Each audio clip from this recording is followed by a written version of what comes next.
Est-ce que tu savais, Arnold, qu'il y avait 15 000 têtes nucléaires dans le monde avec une capacité combinée d'environ 7 500 mégatonnes? Tu devrais aussi savoir qu'il y a 5 minutes, j'ai envoyé l'une d'entre elles dans ta direction. Ça sert à rien de fuir, Arnold, et les ondes électromagnétiques ont tué toute l'électronique, et les voitures modernes en sont complètement bourrées aujourd'hui. Ensuite, tu vas être frappé par l'onde de choc. Même si ce vieux tas de rouille était fait de graphène solide, qui, au niveau atomique, est encore plus fort que le diamant, et que tu avais survécu miraculeusement à toute cette destruction, tu vas quand même vivre un sacré enfer. Lève tes petites fesses, Arnold. On doit vérifier à quelle distance tu te trouves de l'épicentre de l'explosion.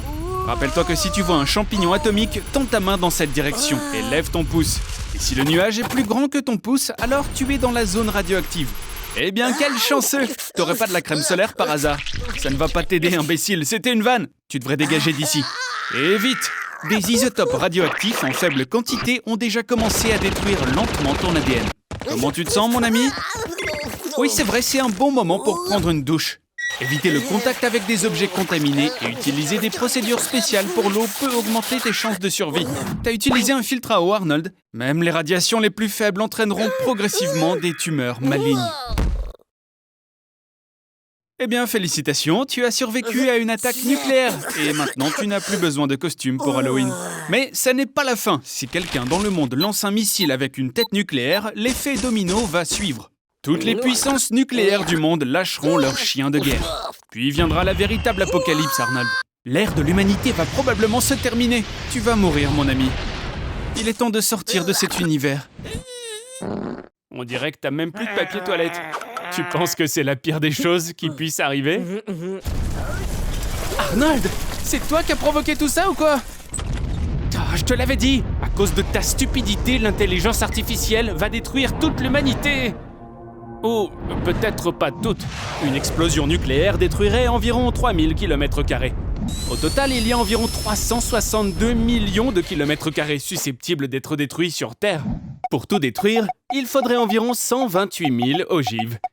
C'est 10 fois plus qu'il n'y en a dans le monde. Alors Arnie, est-ce que tu es prêt pour une guerre nucléaire? Bonne nouvelle, une partie de l'humanité survivra. La seule question est, pour combien de temps? La nourriture en conserve est un excellent choix. Ouais, la dernière était un peu en trop. Mais réfléchis à ça, Arnold. Combien de temps est-ce que tu vas tenir sans plantes? À Svalbard, une chambre forte internationale avec des semences a été construite. Elle contient plus de 900 000 graines, mais peut en contenir jusqu'à 2 milliards. De quoi faire revivre toute la flore de la Terre. Ou tout du moins, fournir de quoi se nourrir pendant les longues nuits d'hiver nucléaires. T'es plutôt bien installé, mon pote.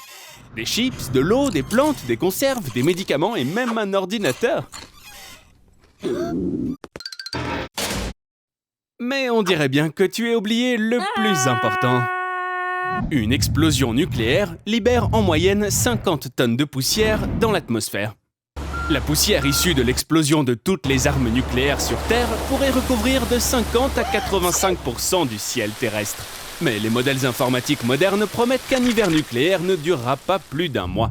Les choses ne vont pas si mal, Arnold. Il n'y a pas assez d'armes nucléaires sur la Terre entière pour détruire toute la civilisation. Les victimes sont nombreuses, mais l'apocalypse nucléaire est annulée.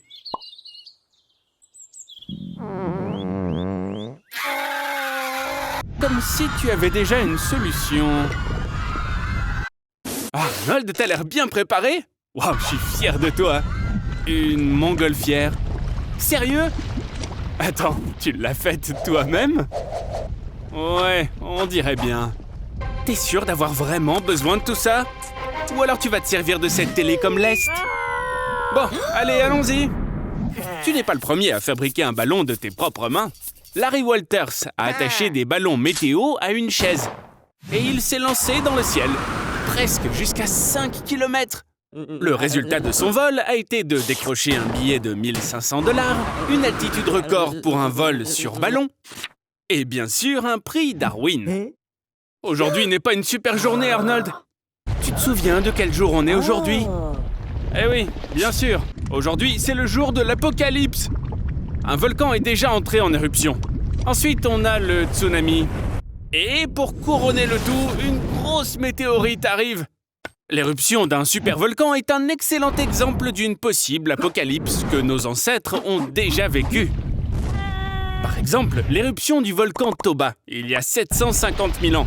Il a réduit la population humaine à seulement 3500 personnes. Et elle a également rapproché le début d'une ère glaciaire. T'as l'air si calme, Arnie, dis-moi. Rencontrer Arnold. Il est en vie malgré toutes ces mésaventures. La mauvaise nouvelle est que les gens ne le savent pas et maintenant, il est dans un cercueil. Hey, mon pauvre, tu veux un conseil? Garde ton calme. Plus tu respires, plus tu perds de l'oxygène. Et tu en as assez pour 1 à 2 heures. Essaye d'inspirer profondément et d'expirer lentement. Ça va t'aider à prolonger ta vie, qui n'intéresse personne. C'est assez facile de détruire le couvercle d'un cercueil qui n'est pas cher. Et une mauvaise personne comme toi est enterrée dans ce genre de cercueil. Rappelle-toi ce que Paymate t'a appris. Ou prends un point américain que ton ami a mis dans ton cercueil et cogne-le sur le centre. Couvre ton visage avec des vêtements de telle sorte que la terre ne bloque pas tes voies respiratoires et commence à dégager la terre qui t'entoure. Quand il n'y a plus de place dans le cercueil, essaye de t'asseoir. Tu l'as fait? Waouh, on ne croyait pas en toi comme tes parents le font. Maintenant, essaye de ramper vers le haut en te tortillant comme un ver. Arnold, tu es sorti? C'est incroyable! J'espère que personne ne pense que tu es un zombie. Mon Dieu, Arnold, quelle perte! Nous devons payer 2 fois tes funérailles. Survivre à l'apocalypse au niveau des nuages est une excellente option. Tu ne pourras pas te faire toucher par un tsunami ni un tremblement de terre.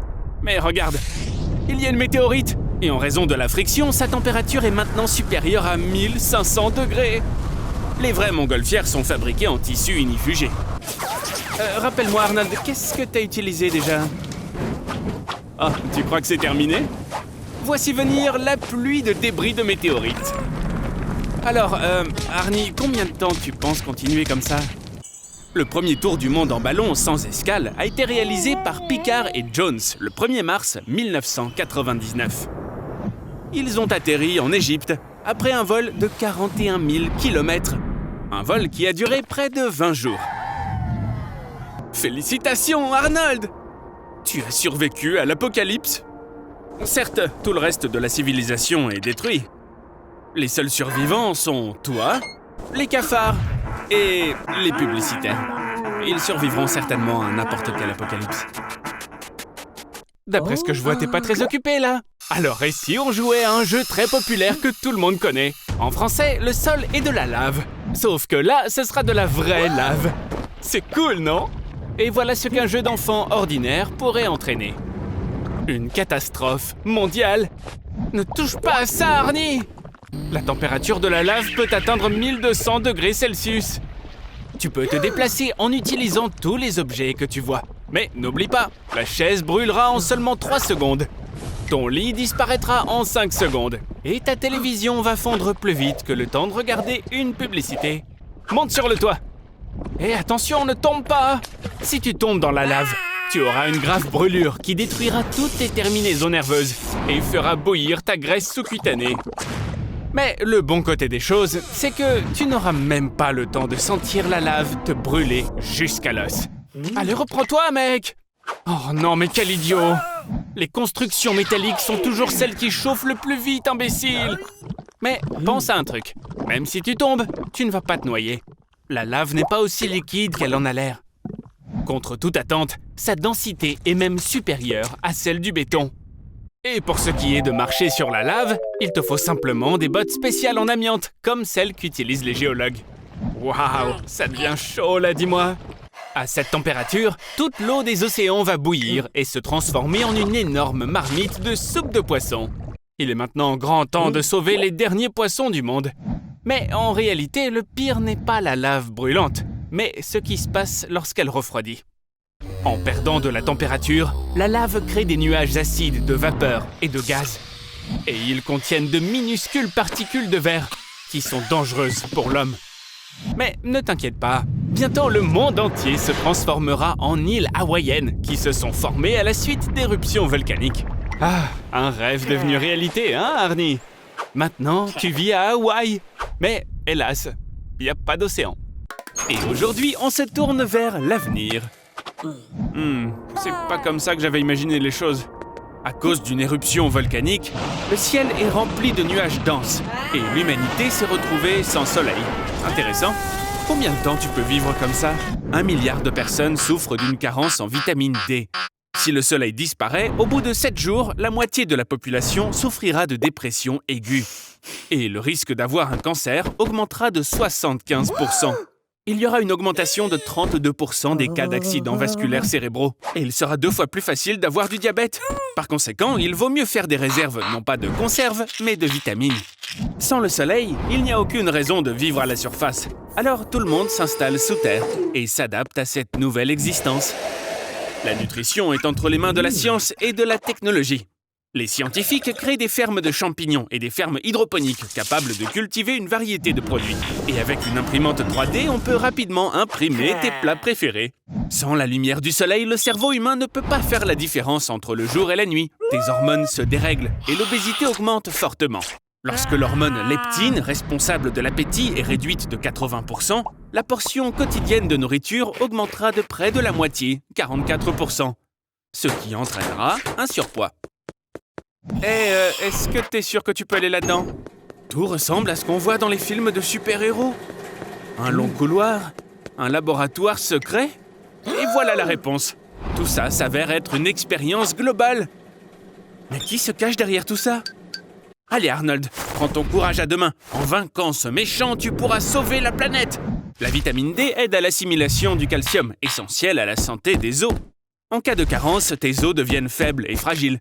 C'est la raison pour laquelle, lorsque tu marches, tes pieds sont comme du caoutchouc. Et dans des conditions d'obscurité totale, tes chances de subir une fracture mortelle sont multipliées par 2. Arnold, t'es un vrai héros! Tu as rendu à toute l'humanité une vie normale. Mais, connaissant ta propension à la fièvre des étoiles, ça pourrait être dangereux. Revenons plutôt en arrière. Ça y est mon pote, tu es mort.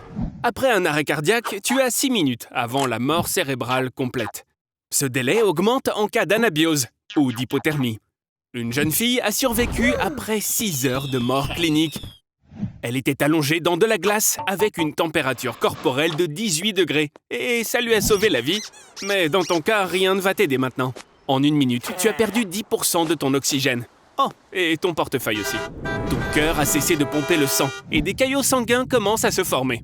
Cependant, ton cerveau, lui, travaille plus activement qu'il ne l'a jamais fait auparavant. Un homme de 87 ans subissait un électroencéphalogramme lorsqu'il a soudainement eu une crise cardiaque. 15 secondes avant sa mort, l'électroencéphalogramme a détecté des ondes cérébrales particulières dans sa tête. De telles ondes se produisent en rêvant ou pendant la méditation. Par conséquent, au moment de ta mort, tu pourrais vraiment te souvenir de toute ta vie, comme dans les films. Arnold, en ce moment même, tu as 12 fois plus de dopamine que d'habitude et 20 fois plus de sérotonine. C'est la raison pour laquelle tu es en train de faire un rêve des plus vivants. Pendant la mort clinique, seulement 15% des gens font l'expérience de quelque chose de terrifiant. Les autres voient les visages des membres de leur famille, des animaux ou des plantes, des événements passés, ou même la classique lumière blanche. D'ailleurs, les derniers mots de Thomas Edison ont été les suivants. « C'est très beau là-bas. » Hé! Tiens, j'ai déjà vu ça. Arnold, tu te souviens pas? Et si toute notre vie n'était qu'une série d'expériences de mort imminente qui défilent dans nos esprits au cours de nos derniers instants sur Terre?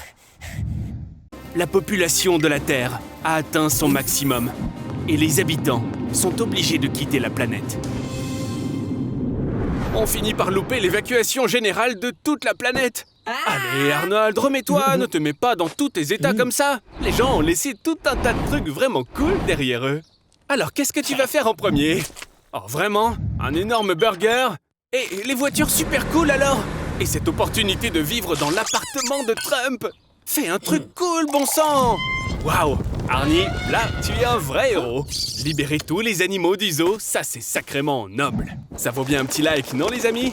Mais qu'en est-il des animaux de compagnie? Il y a 500 millions de chats et autant de chiens sur Terre. Et une fois libres, ils deviennent la proie des prédateurs. Mais assez parlé de choses tristes parce que toute la planète est ouverte aux affaires. Mais oui, les montagnes russes les plus incroyables. Celle-ci a une accélération de 206 km à l'heure et tu vas tomber d'une hauteur de 127 mètres. Arnold, avant, on ne te laissait pas passer à cause de ta taille. Mais maintenant, il n'y a pas de problème. On dirait que ça n'a pas l'air aussi amusant que ça. Sans l'humanité, l'électricité va disparaître progressivement. Les batteries au lithium se déchargent d'elles-mêmes au bout de 7 ans. Et tu peux oublier l'énergie solaire au bout d'une vingtaine d'années, lorsque le dernier panneau tombe en panne. Et les centrales nucléaires, dans quelques décennies, s'arrêteront pour toujours, sans l'aide de l'humanité. Arnold, sors de là! Si t'es blessé, tu pourras même pas appeler les secours! Cette fois, t'en as eu de la chance! Comme tu peux le constater, le problème des déchets ne va pas se régler tout seul. Le plastique et le verre ne se décomposeront qu'à la suite de 7 ans jusqu'à plus de 1000 ans. Et ça ne va faire qu'empirer. Arnold, tu as survécu? Je vois que la vie primitive te convient mieux que la vie civilisée, dis-moi. C'est vrai que vivre en ville devient dangereux. Je te conseille de trouver un autre endroit où vivre. Un avion? Arnold, tu te moques de moi ou quoi? Enfin, je suppose que ces milliers d'heures passées à jouer au simulateur de vol de Microsoft ont vraiment porté leurs fruits. Oh, Arnold, regarde! Il y a une fusée sur Terre! Dépêche-toi! Arnold, je voudrais pas te contrarier, mais tu sais le lion que t'as libéré du zoo, il est dans l'avion juste derrière toi! Bon voyage, Arnold!